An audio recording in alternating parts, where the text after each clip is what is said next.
So for the music, originally I had a couple of students at school who were going to help out with the music and all the good stuff, and at some point they just became too busy with other projects, and they really didn't have the time to really devote to this film that I needed. So I just decided, if I can spend a little money, I can really get a professional on board, I would like to do that. So I got Kate Barnett introduced me to her producer Jeff Mills, and Jeff and I had long, lengthy discussions, and he was totally on board with what I was doing musically. He and Kate have a great working relationship. He's worked with several people from 12 Stone, my church. He's an incredible talent, and he's done such wonders for the music in the film. And I was kind of, for the score, he did an incredible job with the songs. I mean, he basically took what the two songs that Maggie wrote and the duet song that Meg and Corey wrote, and he basically just created the music for the songs and recorded it and put it together. And when you hear them in the film, it's just so spectacular, so much better than anything I could have imagined going into the project. Jeff Mills. I'm a professional drummer and studio engineer producer. I've been playing drums for over 25 years, touring the road with Chris Thomas King, Grammy Award-winning Chris Thomas King from the movie Oh Brother, Where Art Thou. Still work with him from New Orleans, and now I have a studio here in Atlanta, and opened it up about a year ago, and working with various artists, and now I'm also working with John Michael and his movie project, doing some film scoring and recording the artists and their songs. Came on board with this project with I know my relationship with Kate Barnett. She's plays one of the characters in the movie, and through our work, she kind of referenced me to John Michael, saying, hey, this guy can do some stuff in the studio for you. So that basically just kind of word of mouth, how it kind of came about. For the score, I love score composers. I've always been a huge Hans Zimmer fan. He's probably my favorite. Brian Tyler, Joseph LaDuca of Hercules and Xena fame, James Horner, Bruce Rowland, the man from Snowy River, Gunsmoke, Last Apache fame. All of those great composers, I've got pretty much everything all of those guys have ever done. And I am just enthralled with film scores, and I knew that I wanted to have an amazing score for this film. As far as the scoring goes, I've been talking to John Michael with that. I've always been fascinated with film scoring. From James Horner to Hans Zimmer to just so many, and even in high school I used to collect soundtracks, so I used to have a lot of LPs of movie soundtracks, from like the Terminator to gosh, tons of them, too many to, I don't have them anymore. I lost them in Katrina, unfortunately, but always been into soundtracking, so I'm anxious to get involved in more of this, and he's been giving me some references to things that he likes, and we're kind of right on the same page. So we're going to have some really fun with this, creating some nice moods and excitement in the film.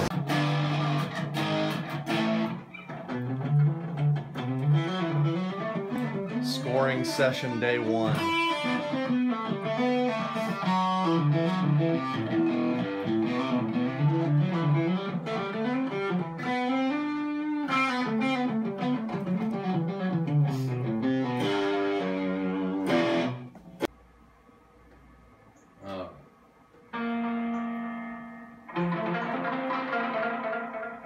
Okay, so now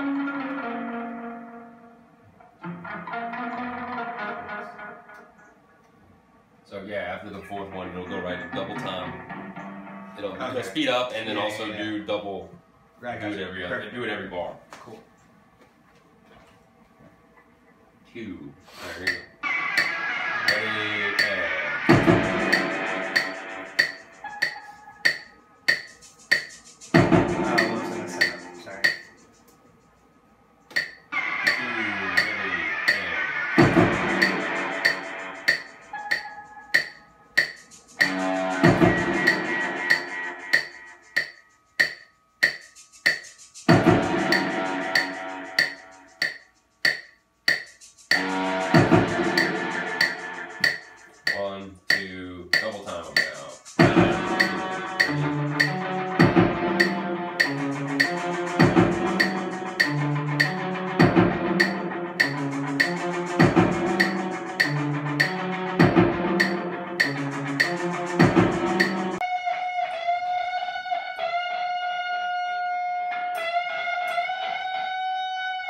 Alright, so we try that. Yeah, try something like that. So once you play the scene and you kind of watch the scene and react to stuff that's going on. Let me know when you're ready. 1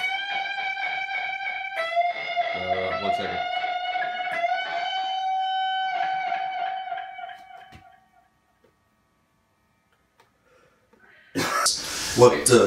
Currently I'm using the PreSonus Studio One 3 professional series software, which I find extraordinarily user-friendly and helpful. Sometimes too helpful. There's a lot of shortcuts and stuff that I'm still learning, but amazing software. Just did a film with it. Had no issue. We did ADR editing, music scoring, editing, and then the dialogue. Working on all the sound and volume for everything. So it was really useful tool for all that. I use an Akai sampler. Finds a really useful piece. Got an independent mixer up here if I need to do that. And so basically anything at my fingertips here controls things over here if I need be, and when I'm actually tracking and if I need any automation or stuff. So very great piece, really well made, and hasn't failed me yet. So happy with that. I'm using the PreSonus interface, 24 channel, for tracking in the big room with drums, anything we need to do in the large room. Great quiet piece. So it's an interface to get everything into the Mac here. I have some outboard, a couple ADL 600s. Those are triple tube hand wired preamps that basically anything you plug into sounds amazing, from drums to vocals to guitars. And you know, this is a tube preamp too. One of the it's all PreSonus gear, and the RC500s here. I use those on toms, vocals, whatever I need. You know, these have compression and EQing. So all these pieces really just kind of work together well to do whatever we need to do, whatever a director has in his mind that he hears. I just try to make that come to life, you know. And now with these, you know, sound banks, I've got a whole new. I'm using the PreSonus. This is the classic orchestra sound banks, and even the stuff that came stock with it. The XT is really extraordinary, but the sky's the limit with this. So really happy with. I mean, I'm just scratching the surface with all the sounds and things in here. So lots of options, and still learning as I go. Anything else anybody wants to know? I'll be certainly glad to answer questions.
Mason and my friend Gavin Salkeld and Jeff, we all kind of went together, and I knew I wanted as close to a Hollywood blockbuster score as I could possibly. I didn't want something simplistic and typical B-movie sounding score. I was willing to pay a little bit extra money and you know, stretch things just a little bit to get a really good quality score on this project.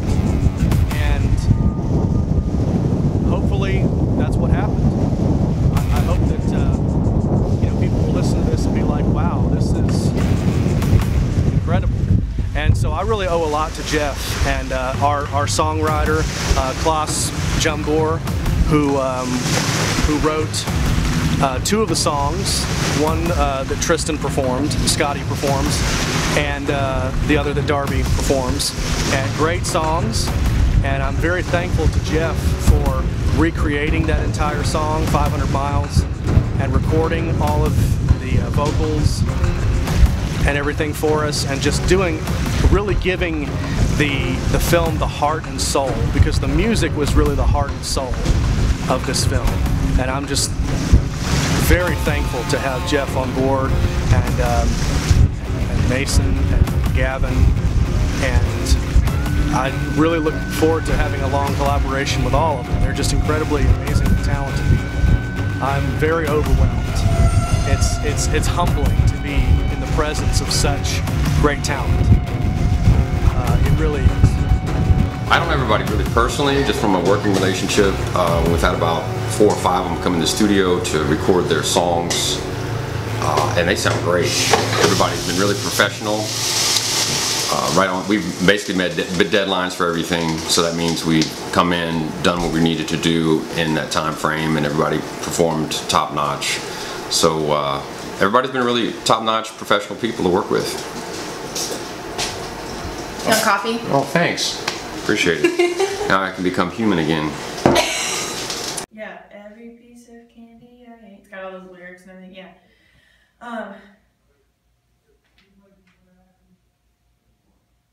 There's black chords on the higher part. Curious like a child. That part's fine. That part. Got it. Recording sessions. Say hi, guys. Cool. We stand victorious, firm on this ground. It's right there, isn't it? Yeah, that was a bad note. Or is that victorious? Because I feel it when it happens. Nothing can stop us or bring us down. We stand victorious. We stand victorious, firm on this ground. And when we've conquered this friend by my side, we'll keep on fighting through. Me and you.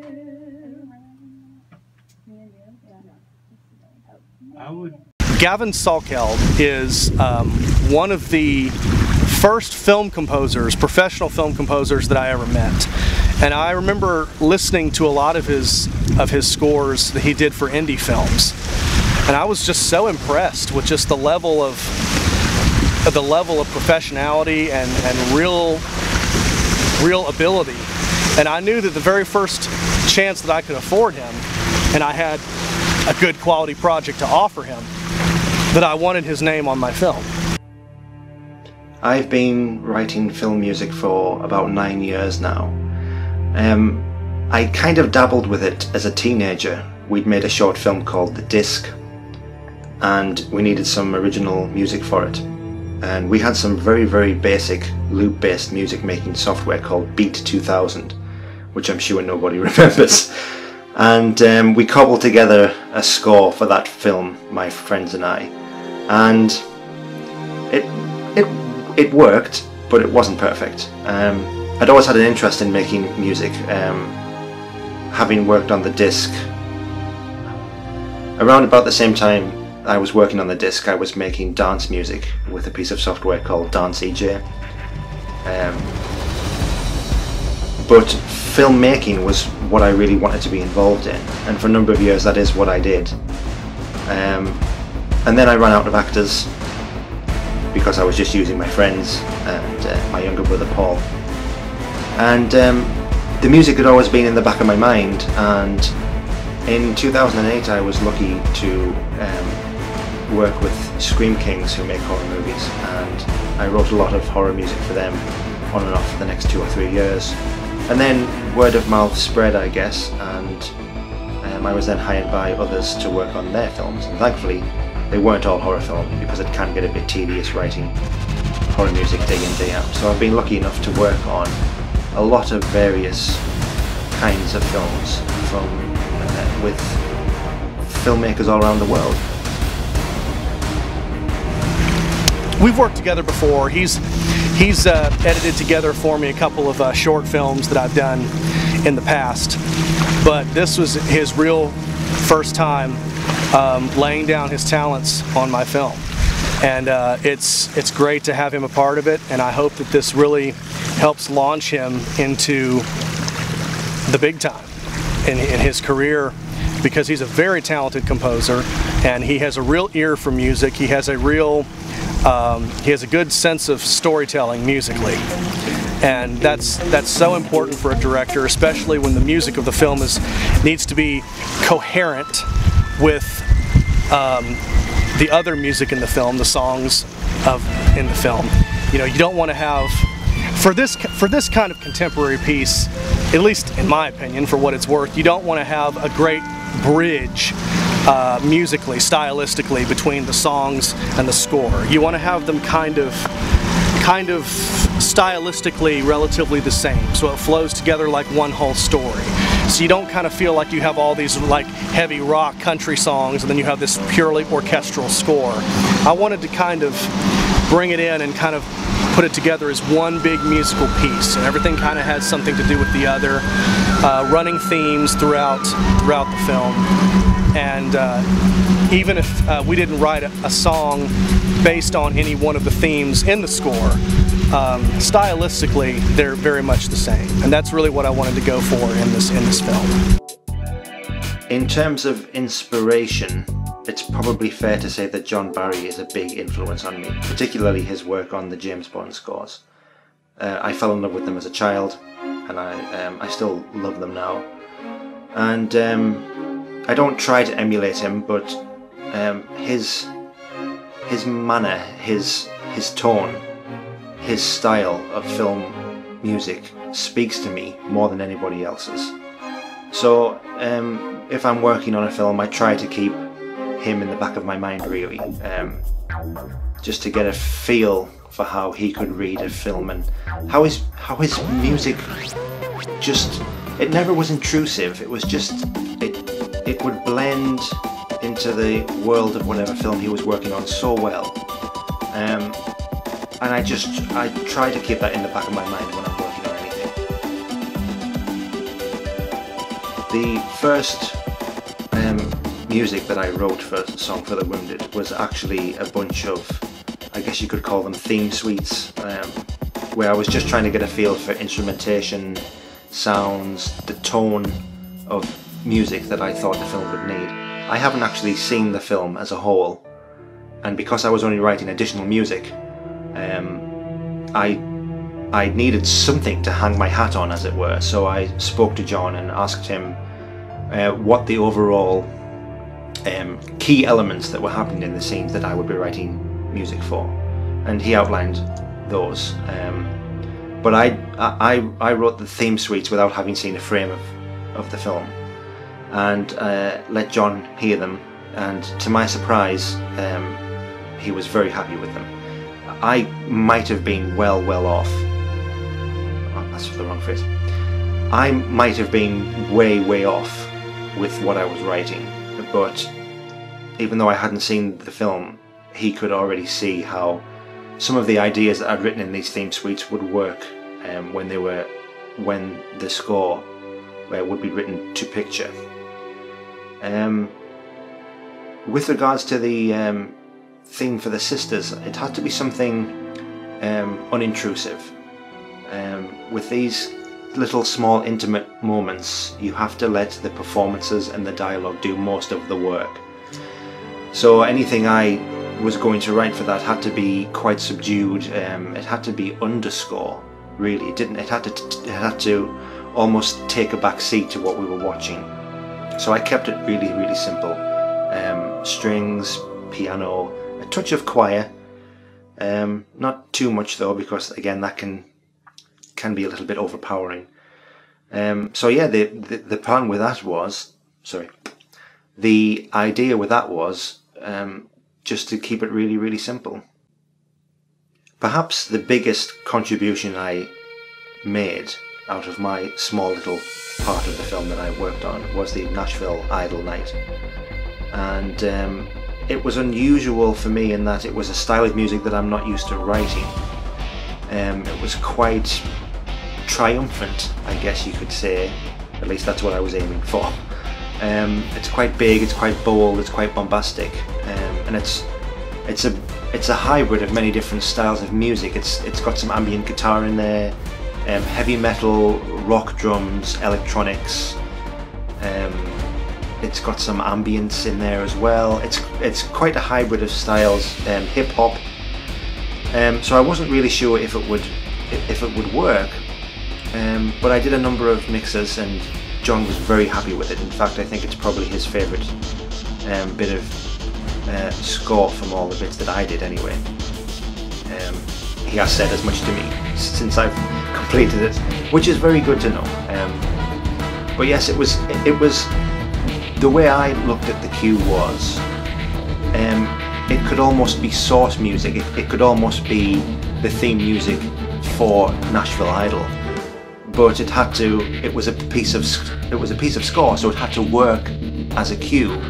But at the same time, it's got this unusual feel of it, in that it could be a piece of source music as well, which is again quite unusual. I'm not sure if that was the feeling that John was going for, but that's the way I read the scene when I watched it. And I'm actually quite happy with how that piece turned out, because we went through a lot of mixes and I wasn't really sure that it was all going to gel, but in the end it did, thankfully. So John was very happy with it, so if he's happy, I'm happy. So for the individual songs, so for Karen's song, I instructed our writer, Maggie Dukes, to basically be able to provide us kind of an edgy, gritty kind of song that will really show Karen's attitude, kind of in a way. But at the same time, you know, she performs it kind of nervously. We can tell it's what she's kind of going for. And her song, Girlfriends Over Broadway, I think was the first establishing song. It's the song where we first get to see, oh, okay, this is the kind of character that Karen is. She's strong, she's a fighter, and she's maybe a little sassy. Maybe she's got a little sauciness, a little attitude towards her. And then you know, the next scene that you see her, she's just adoring Rachel. So you see, oh, okay, so she's got a sensitive side to her. And I think character development within the first few minutes of meeting a character is very important. And we wanted to do that in this film musically. So, with the exception of Scotty, we wanted to kind of introduce him comedically and then be like, wait, he's performing songs? What kind of song would he be doing, I wonder? You know, so we took the opposite approach with Scotty. But with Corey's song, Georgia Girl, that's much more of a sweeter, more reflective, more innocent country girl kind of song to kind of basically show off Rachel's character. And we kind of get to know Rachel as the sweeter, more kind of like Tiffany in Karen's world a little bit, except more so a little bit more like Karen. She's been, you know, done over by the world, and she's kind of ready to throw in the towel. And I think that's really where Karen and Rachel, where they really kind of intersect and they really meet and they really help each other out as they're in similar paths in life. And the duet song was basically them taking everything they've learned and putting it in a song. And I knew stylistically, musically, that needed to be the strongest song in the entire film. For Tristan's music, for Scotty's songs, we wanted to do two different things. Originally, I sat him down and we were going to do a cover version of the Disney song from the Muppets Most Wanted film, I'll Get You What You Want, Cockatoo in Malibu. And through a bunch of legal reasons, unfortunately, we didn't get the rights to perform that song, so select people will be able to see it in the director's cut. So we went with another one of Klaus Jambor's songs that he wrote called 500 Miles. And that was really Scotty showing off his talent. Yes, the Cockatoo in Malibu performance was much more comedic and much more like Scotty, but we really felt in the theatrical release of the two performances, 500 Miles was really the one that would kind of show off not only his talent but his character, the character that he has inside. And it was great to have all these different performers, to have Kate Barnett share her performances with us, and I think everybody in the audience, including the judges in the film, thought that she was just going to take it down. I just thought that was rather comedic that she did. And of course, it's always great to hear Darby perform, whether on stage, singing, piano, drums, everything that she does. It's always great to hear her. So there were many other musicians that I wanted to include in this film, but the film would have dragged on to 2.5 hours if I had had my creative freedom. So the hardest thing that a director who's passionate about his project needs to learn how to do is to learn when to stop.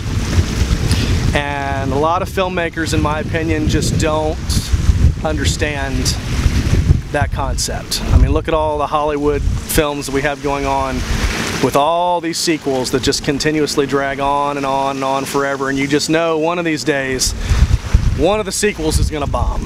And so that's not what we wanted to do with this film. We wanted to bring in the perfect balance of performers and musicians and good songs that played into the story and really rounded out the entire soundtrack into a really powerful project. And we settled upon 2 performances from each of our leads and 1 performance from a couple of smaller characters, and we called it a day. So Corey and I wrote our duet piece, and we had received another duet song, and we didn't love it, and so we wanted to. It just didn't fit what we were going for, and so we decided to rewrite it, and quite an ambitious goal, but we did it in an evening. I think it was like 3 hours, I don't know, but we just sat there and we started to think about, okay, I think we started with words, and we kind of hummed a tune, and she got out her keyboard and we started to work with different notes and piecing them together to resolve the way that they need to resolve. And so yeah, we took some of our original song as well. So we did take a lot of that actually, and then kind of piece it and rewrite the tune, rewrite the some of the notes and the music. And we really ended up with a piece that I think isn't so much referring to a relationship with. I think you can look at it 2 ways. It can be 2 friends, or it can be realizing there's a greater friend, if you will, in our lives who kind of takes care of us. And so I think it kind of has a dual meaning. And it was fun. It was fun to write together. A lot harder than I would think, but it was good. Kate Barnett was, she came along in the film a little late. we originally spoke earlier about having her in the project, and some things that came up, so she said she wasn't going to be able to be a part of it. But then later she came to Meg and said, "Hey, do you still are you all done with the film yet? Is there still a spot open for me?" And Kate's the kind of person where we really wanted to make sure that she had a spot in this film, because she is a professional singer, musician, and she's got her first album coming out, and I definitely wanted to fit her in some way in this film. But we were I think we had 2 days left of shooting before we were done, and I originally wanted to have Kate a lot more involved in the project than we ended up having. But just with time restraints and just making sure that her involvement in the film made sense with what we already had done, 2 great performances and 2 little scenes was what we got. Kate Barnett, who actually was in the film, she's just very talented and she just sings amazingly. She has great vocals and she's just gonna go far in life because she's just very talented, and to have her on John Michael's film was very, very nice of her to take time out of her busy schedule to be a part of it. And I'm sure people who see the film were like, wow, she's talented. Hopefully she gets recognized for it, but she was very amazing. My character is one of the contestants in the Nashville, what's it called? We're going to start this over. We'll start over, Nashville Idol. Nashville Idol. Okay, I don't really know what to say about her other than she's crazy. Yeah, so she's crazy.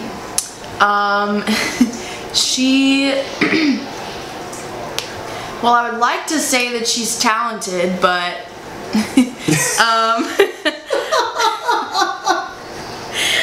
but she doesn't win, so she winds up losing, and she kind of gets a little butthurt about it, but she was a fun character to play because she's pretty much polar opposite of I think how I would have acted if that were me. But so it was cool to portray something totally different, and I don't really have a lot of acting experience, so it was cool to try something new. So yeah, so I was part of a project with Meg Biddle, and she introduced me to the director, John Michael. And so from there I just joined in, and yeah, it was a really cool experience to not only act in the film, but to also get to perform my originals. And as of now, I'm recording an album. It should be released in the next couple months, and those songs will be on that album. And I already have some other projects and things kind of in the works after that, but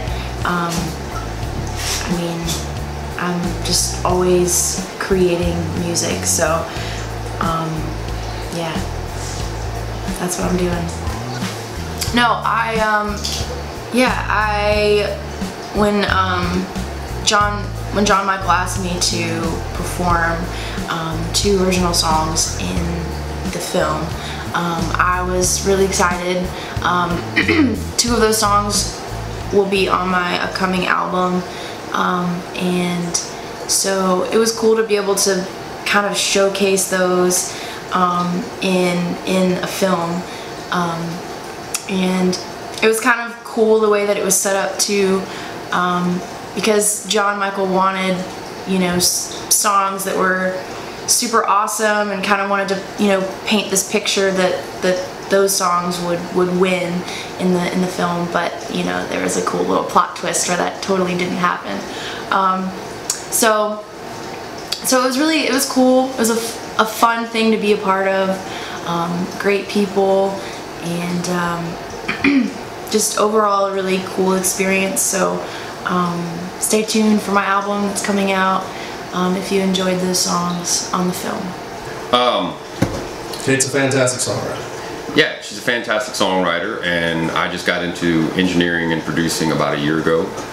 I'm coming from a professional musician background, so being a recording artist and all myself, I started getting interested in studio work, and she came around and kind of was, she already had a bunch of things in place as far as songwriting goes, so it was a great place for me to kind of cut my teeth in engineering and miking techniques, and then got into the whole arranging and producing thing. So it was a good working relationship, and the fact that we just kind of, you know, she had great material and I had the equipment, and was gaining knowledge and still gaining knowledge and how to do this recording thing. But it's a lot of fun, and when you have somebody that always sounds good on a microphone when she opens her mouth, that helps too. Yeah, it was good. Good timing. Good timing. That's all you have to say, Kate? Oh, I thought this was his interview. I was just agreeing with. Put your glasses in your hat. Well, timing is everything. So. It is everything. Yeah. So we learned in the studio. Put the hat Jeff's on pretty too. cool. Put the hat on too. Say hi, my name is Kate Barnett. I'm gonna be a new star. Ew, this hat does not fit me. Is that Shawn Michaels' hat? Yeah, Yes. this is not. My head's too big and my hair is too big. Yes, you do have a big head, don't you? Yeah, this is Jeff's interview. What am I supposed to say? Okay. Jeff's cool. Jeff's cool. Just had to get you the glasses. He's a cool dude. He's good. He's really good at what he does, and he's always learning, and he's very, very inspiring in the fact that he's just like always working. So. No, because remember I sent it to him, and then you were like, I think I want to redo the song, and I was like, well, I table that for a minute and see what's going on. He has it. I love it. The only thing that I'm not crazy about is the loop. Because it just feel, it doesn't, I want it to feel a little slightly more organic. Like I feel like you could do something live, like really cool. Especially because I've played live with you now, and I think I've gone back and listened to that performance that we did, and I like what you did there, and I don't know, I just think that's more me. Like, it's not that the sound's bad, but I don't know if it's quite my style. I just said, damn, that's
Sounds fantastic.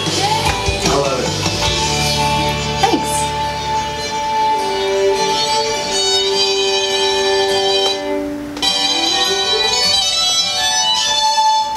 Real strings too. Yeah, all those are real violins. The real deal. See if I can bring, see the bridge. Actually, that's not no, not this time.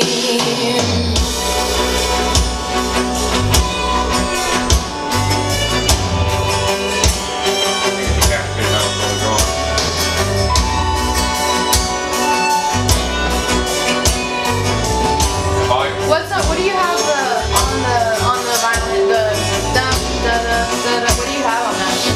Like you have the same thing that you use for the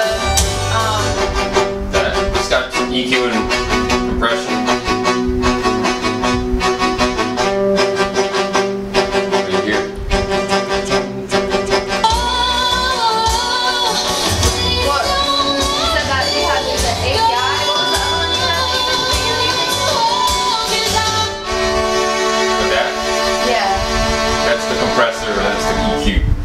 project I roll out is like this, just totally like super like stripped back thing. I think it'll be cool to have those contrasts, because these songs that I'm writing for the next project are like that. And I've been listening to like the new John Paul White album, which you need to listen to, and that's kind of like the vein that these songs are being, but it's also the Andres kind of thing.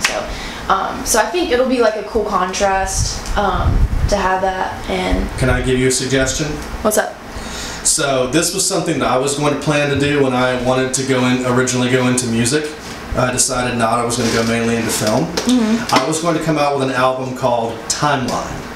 Okay. And what I was going to do was I was going to do a song from every decade, like a song like the 1950s sounding, a 1960s sounding song, a 70s war song, an 80s heavy synth pop. Like all covers or original? All originals. Oh. And just write it from like, do like a 1920s kind of thing, and then just keep going up the timeline to like a 90s, you know, I wanna walk 500 or something like that, and just keep going up until like a modern day stuff. I think that would really sell. I think that would really, people would really go for that.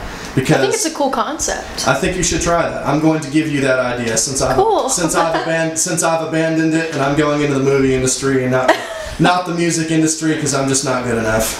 Oh. I've been around enough of you talented artists to know that I don't stand a chance. Thank you. You're welcome. Somebody I don't know who that is. Let me answer.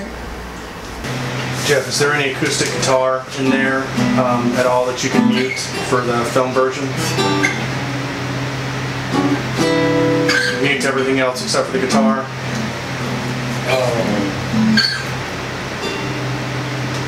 If not, we might have to create a movie version. Alright, I have the old. Okay, so you do have that, okay. Yeah, that's what Kate plays in the film.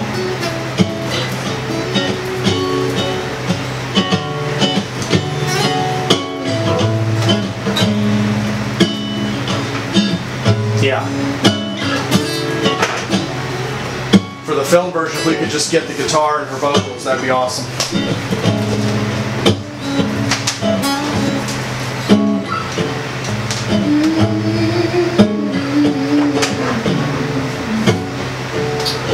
Probably need to get your interview started here pretty soon, because we're losing daylight, we're losing light.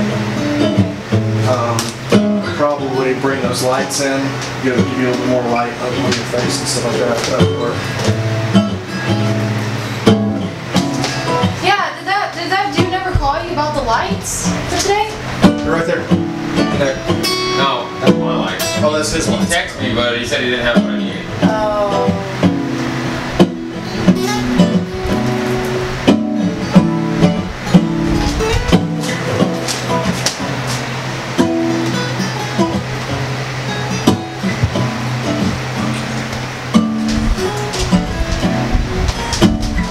This is a sweet spot right here. We can get you at. So if I sat here, like, could I face this so that the light from the natural light is on? I think you should be looking right here, and like pull the chair up and sit right here and kind of look this way, so that the light's in the back of your head. So I wrote in two small scenes for Kate and Darby Clark, also another friend of mine from church, who I wanted to kind of fill out the Nashville Idol roster, because I knew off the top of my head, I mean, I knew that we cannot just have the same three stars, you know, Meg, Corey, Tristan, in the entire contest. We got to feature other musicians. We got to make this look like, you know, this is a real contest, you know. So but we kind of had, I think me and Mason kind of had this debate about how many musicians should we have.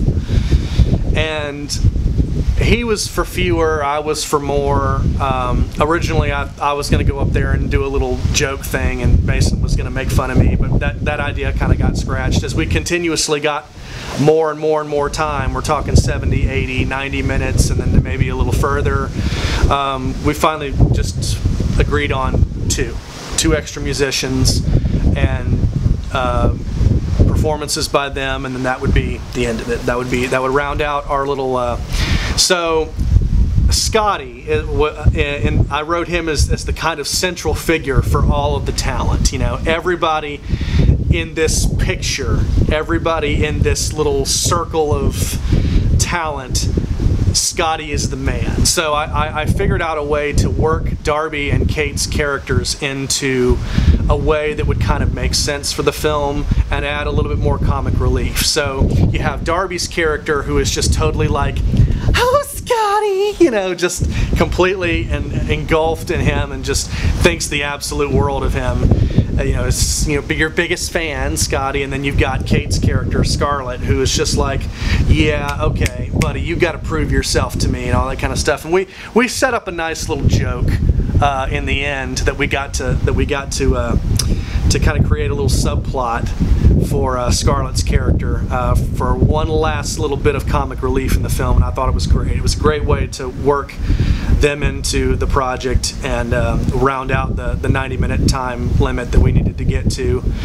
And I loved every minute of it. It was just a great privilege to have them both in the film. Originally, this was supposed to be a 12-person cast. I think we ended up with, what, 20, 21, 22, 17, somewhere in there. I keep forgetting all these people we just brought in last minute to kind of round out and fill the film.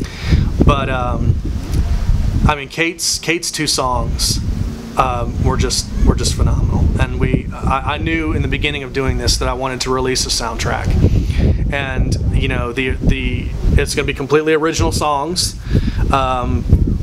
Maggie's two songs that she did for us, and of course the duet song was actually written by Meg and Corey themselves. They actually went home, and I had given them a song that somebody else had written because we were kind of running out of time. We needed to get this working, and so I submitted that to them, and they said, "Okay, we'll learn it." And they came back to me the day of with a completely different song, and I was just like, wow. And it was 10 times better than anything I could have ever imagined, not only musically but lyrically.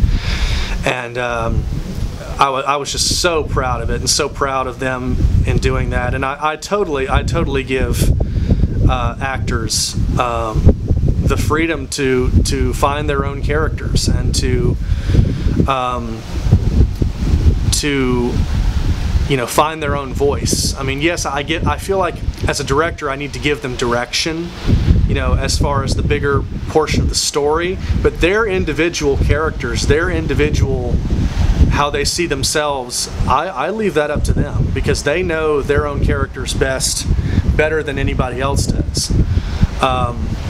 And you know, they just felt that song fit what their characters were going for and our story so much better, and I said, absolutely. I mean, I handed it off to Jeff and just said, you know, this is our song. This is our main song. And we had my friend Klaas Jambor put together, he let us use one of his songs that Darby Clark performs, and Kate Barnett brought us two of her original songs, and they are a welcome addition to the film and the soundtrack. And we kind of worked it into the film too, to kind of add a little suspense to making the audience think that Kate's going to be the one, or Scarlett's going to be the one taking this contest down. Like you know, Rachel's getting a run for her money this year, and Karen doesn't even have a prayer. And I think that adds a little bit to the suspense of the story, and just the shocking events that kind of just, you know, Kate's character kind of just isn't around on the final day, and we're all kind of like, what happens? Well, you find out at the very end.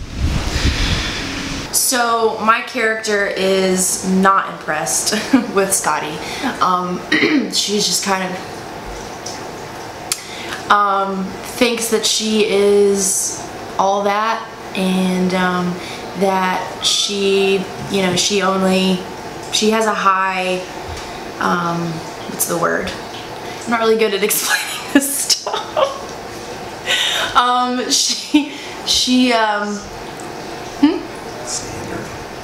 Oh, that's what I mean. Yeah. She kind of has a high standard for who she wants to work with, whereas Darby's character, she is polar opposite.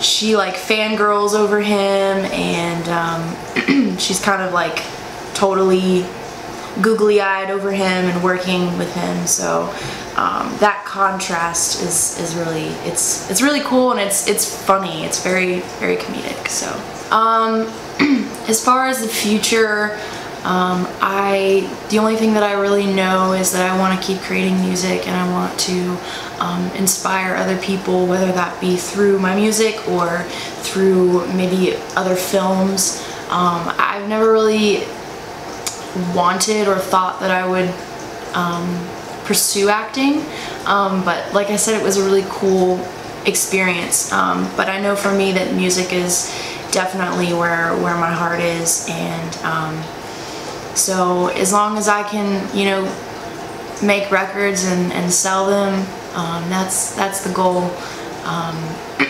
So yeah, so I